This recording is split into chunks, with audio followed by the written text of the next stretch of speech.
Orang larang dulur kabeh wong wedok ayo do aksi. Ning aku ngelingke ayo dulur sing hati-hati. Kasus pemerkosaan itu kadang sering terjadi mergo akeh bocah wadon saiki sing padha pamer bodi. Nek bojoku iki pancen angel tak kandhani. Tekan aku.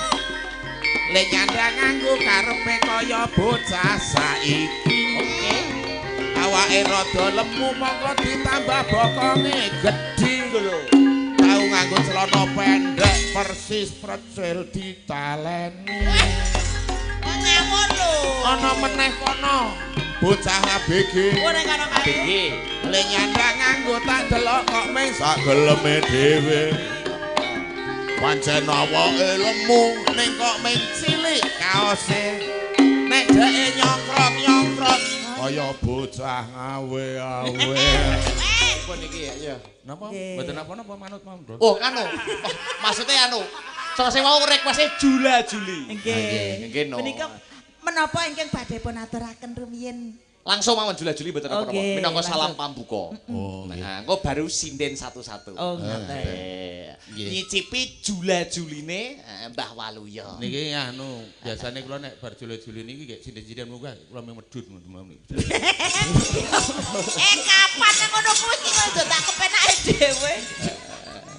Golek kepenake dhewe yo. Ya ora ono bebojoan kok kepenak dhewe ya wong loro. Ya jal kaya ngapa? Nganggo CPN GN. Apa? Nuwun sewu ngangge capek gunure mbok cingak, mbok cingak, mbok cange. Sembrono. Pripun? Ngangge capek gunung riyen bali anjloke teng mriku monggo. Oh ngaten nggih. Mboten Mboten napa-napa. Caping gununge niki berarti nggih. Bojoku lho. Ning nyun ngapunten wong swara kula niku mboten apik. Mboten napa-napa. Kula pun diberkahi Bu Suwin matur nuwun. Berkah apa wong kowe sial kok berkah. Jenengane kaya ngono lho nek wong dialem kok ora trima. Tuwa ya. Lah nek tuwa ki njot ngapa? Apa nek tuwa ki arep Pak Pigat? Ya ora ta? Nggih, Mas Heru, pun tuwa to. Heru sapa? Lho Mas Heru ki. Tenane. Kok kenal? Nah, aku krungu mau sampean ngundang om.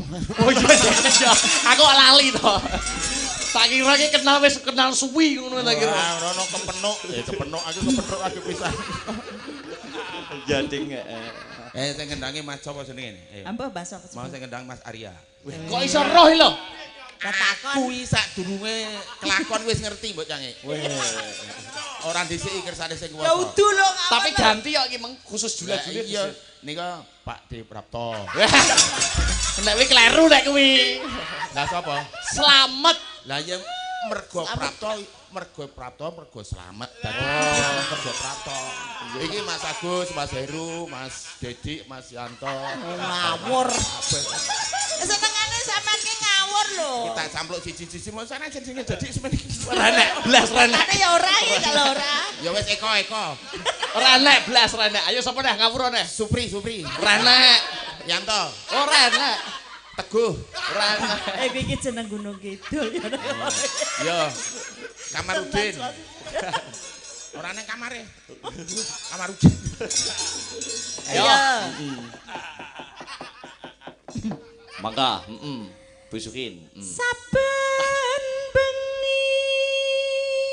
Nek biyen, nek sakniki 3 sasi pisan ra mesti. Sik nyun sewu. Ki mumpung durung kebacut, iki dijeglengne mboten? Nderek mawon. Jeglengne, Tor, jeglengene Tor.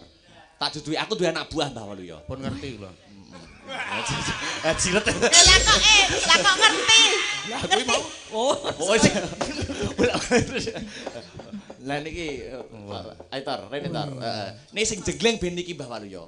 Wah, niki priyayine gagah gedhe dhuwur, kulite kuning langsat. Oh menika? Nggih, Mbak. Kuwi pengendange wis jos sampean nek capek gunung ya kudu jungkir walik saka kene iki. Iya. Capek gunung ki toh ndrasno kok. Heeh. Ayo Tor ya. Heeh.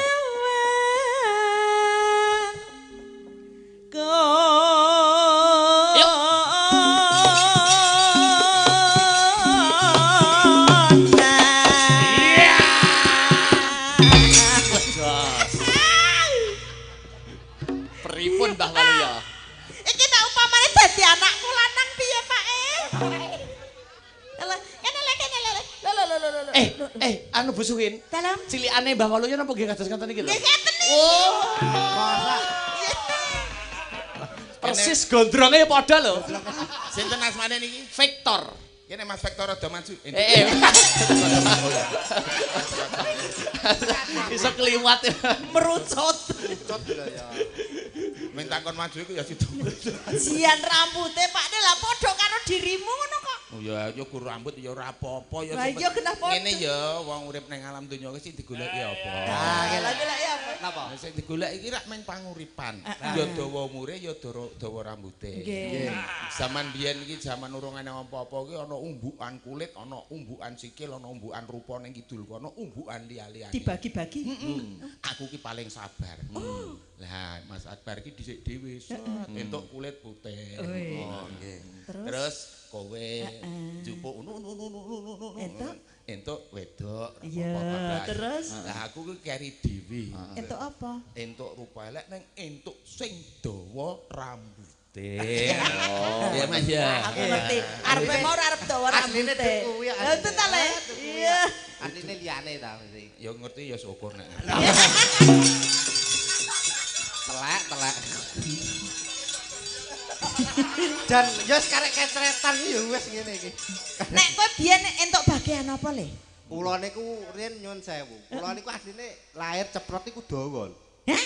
Kula lahir Dur. dhuwur 2 meter. Lah kok iso dadi semen iki? Kok iso mengkeret? Apa Kok mengkeret? Kok mengkeret niku? Lara-larae kepiye kok iso dadi stugel ngene iki ya? Kula lahir ceplok tak 2 meter. Bapak kula isin opo ndek anak kaya anda dhuwur nglolor ngono to. Ah diketok. Ala ngetok lah pas mati lampu. Oh. Terus malah dadi stugel ngene iki. Iya. Oh. tak kira mlakune sabar gek mengentuk cuwilanan ning Ya salah siji kuwi. Lanjut Bu Sukin. Yen memajang among karo kene rada jembar kene mumbul wer janur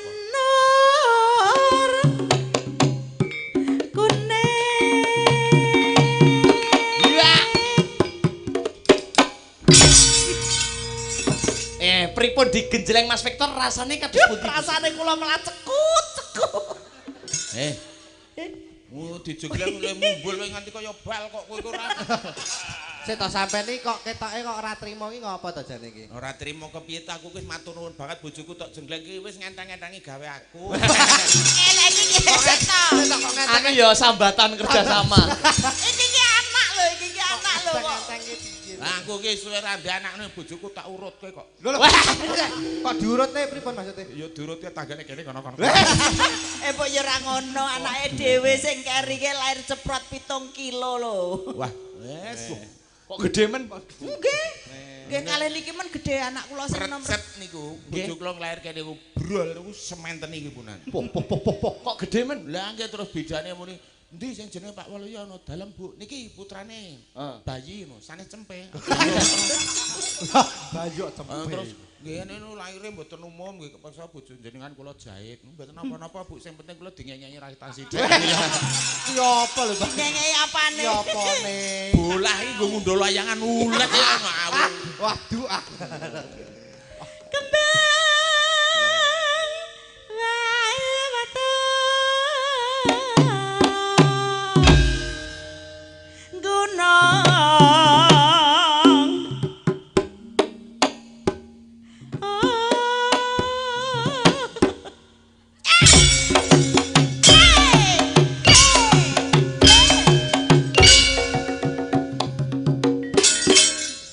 Pripun Mbah Waluyo komentar panjenengan? Niki pun enek sampe tenan. lincah, luwes. Heeh. Ya menglit cuthat-cutit iki lho. Lah apa sampean yo iso ayo ngono. Lah ya ora nek kon semono ki yo nyadaken mendhek-mendhek kuwi maneh. Coba sik. Aku wis tau nyoba gegeden. Ayo monggo. Tok gegedan barang ya apa lho. Klambi. Klambi. Pacita. Wah. Wah, wah. Perang karo iki. Sarawi.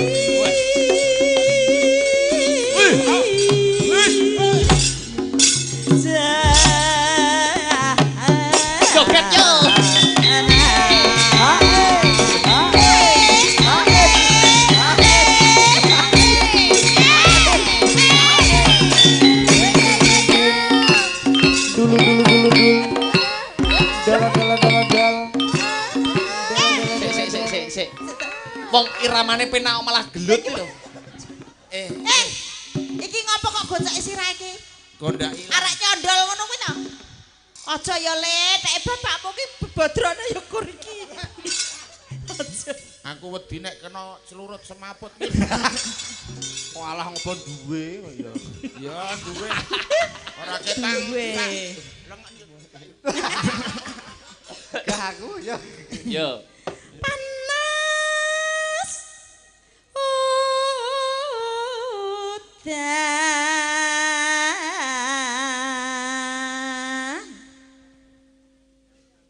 Panas udan. Udan panas aling-aling caping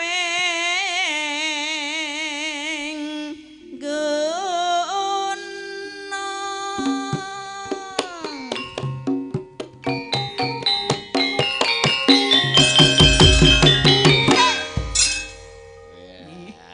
Alah, jan ngene ya gagah lho jane. Jan tenan kok. Jan gagah jane ngene. Ngene iki kayak di banyu keras. Ya, Kayak sia-sia di banyu keras iki lho. Maksane kaya fosil ngono. Maju kene. Sampeyan jola-joli sak lare Mas Anto. Wah, mboten jenengan sing sae sawantene kok. Wah, nganti kaya oli. Lah, kok kaya oli. Oli sae 40. Ya. Melayu-melayu mergo nguber walang, mlumpat bethek kecemplung jugangan. Ya. Aku duwe bojo ayu bola-bali ilang. Beno elek, sing penting pinter golek utangan.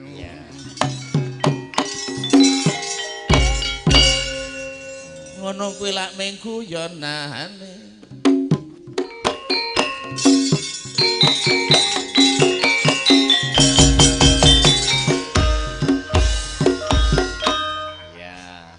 Sip. Apik tenan. Ya. Ayo. Sing bendol tangan kiri warga mo. Endi kene? Mogol. Endi kene? Aku lali jenenge. Wah.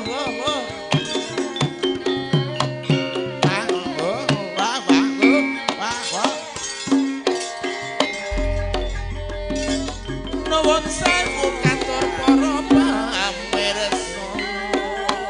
Ingkang sampun kersa rawuh dalu menika. Monggo dulur sareng-sareng sami ndedong muga tansah pintaringan kalih sampe kol. Lah nek niki ngono jarene ngelak wayangan. Ajeng sepisan kena kanggo hiburan. Sing ping pindho nguri-uri kabudayan wayangan nganggo tatanan mergo kena nggo tuntun. Sing abot pancen ngono lah sing dadi dalang. Ning ngarepe ana kelir karo wayang. Lungguhe sila ora kena jegang. Iki ngono terangane dalang sing wis kondrang. Dalang iki pancene bagus. Ngendikane ora kasar mesti halus. Piyayine ora kakean nguwus. Apa-apa mesti ora ngapus. Iki ngono kabeh lak para wiyaga. Mesti dhisik anggone takon. Sopan santun yakin mesti lak dijaga. Ngelingi sing digelar dulur iki ngono budaya Jawa. Lah nek niki ngono waranggana sinden. Ora wedi nadyan dhek budal ijen. Karo kanca mestine ora duwe ati iren supaya ora nimbulke rasa sentimen. Ya, kaibu ngagem jilbab kok warnane coklat. Sing ngagem jilbab aku yakin rajin salat.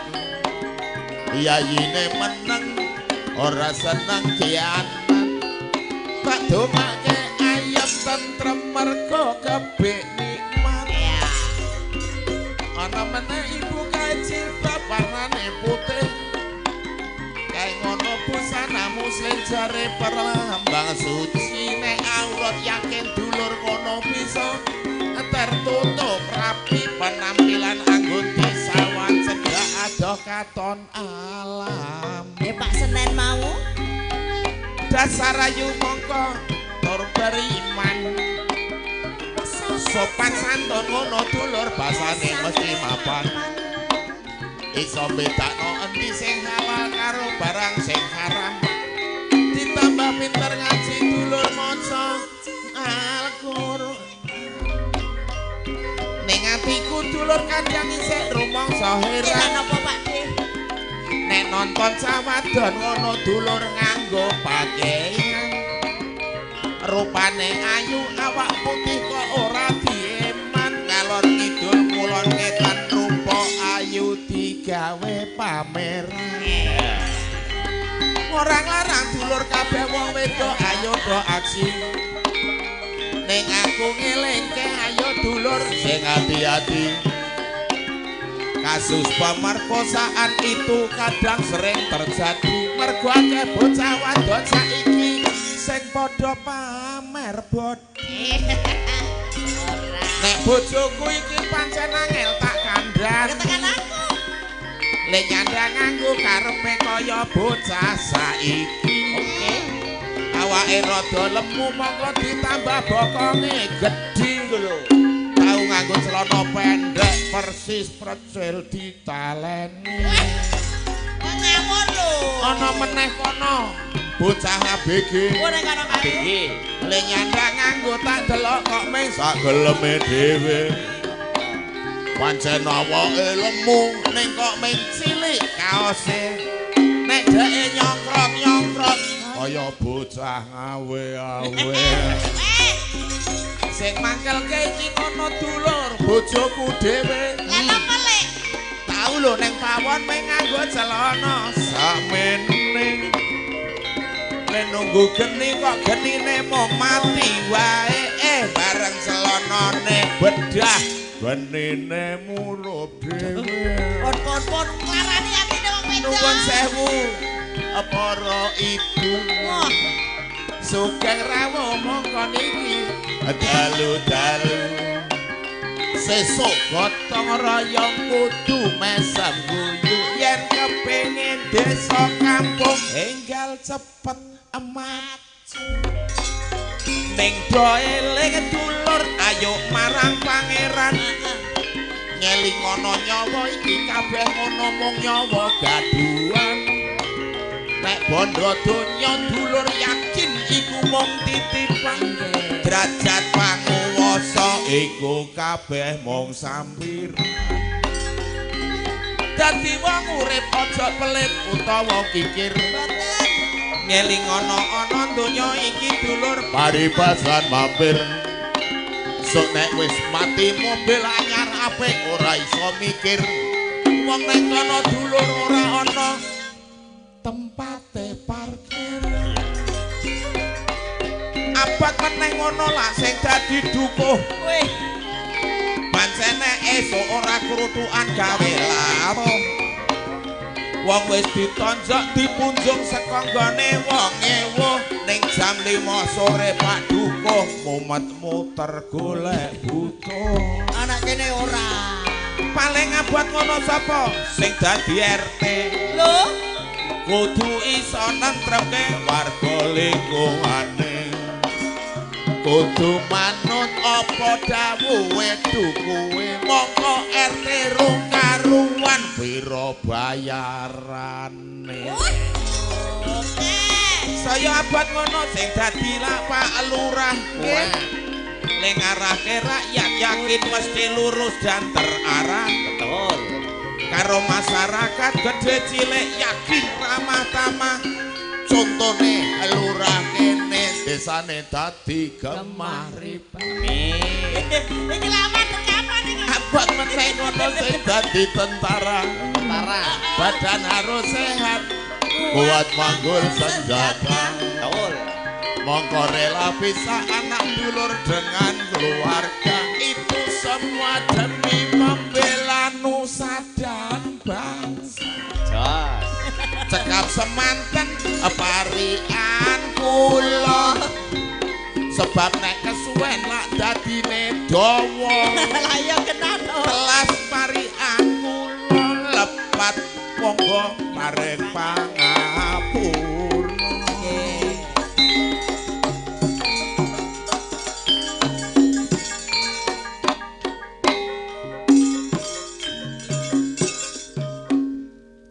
Iki siji sing urung kok. Apa? Aturke. Sampean mau ngesaki iki saka Pak Senen lho. Coba nek Pak Senen iki kepiye candranen. Ah, dicandra. Nah, ora sembrono lho. Kok iso adu ki lho.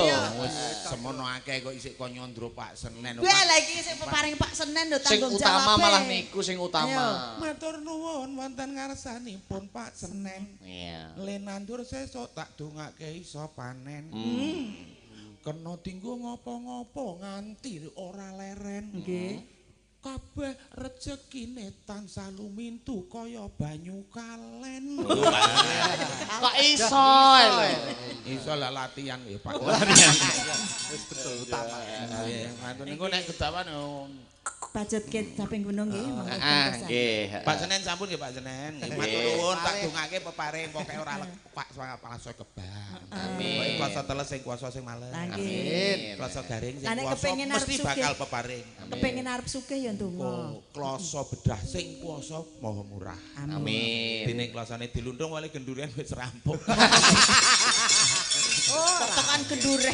Malah genduren. Dungane wong arep sugih iki gampang. Dungane pripun Mbah Waluyo? Niat kula badhe sugih. Nggih. Sing maune ming receh iso dadi akeh. Amin. Sing maune selembar iso dadi pirang-pirang miliar. Amin. Sing urung ana ayo ndang golek ana kanthi traten lan waspada. Makarya halal ora nerak paugeran. Niku mesti bakal sugih tentrem ayem awake. Nggih, ngaten. Oh, betul kok guru iki. Iya.